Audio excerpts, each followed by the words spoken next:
Hello everyone, how are you doing? This is MD Tech here with another quick tutorial.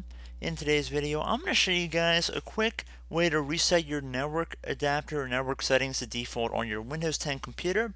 So while I've made videos in the past of opening up command prompts and going through different commands, in Windows 10 they've recently included a new update that makes it a lot easier to do.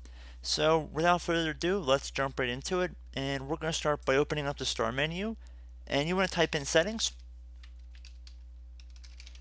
Best Match should be a trusted store app. You want to open that up by left clicking on it. And now you want to left click on the network and internet tile.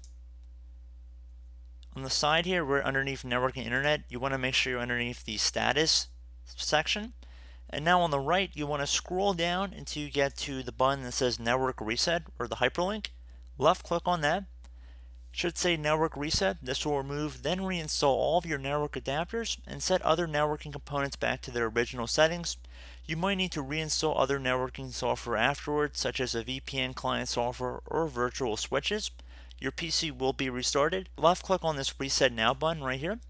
It's going to ask, are you sure you want to reset your network settings? Left click on yes.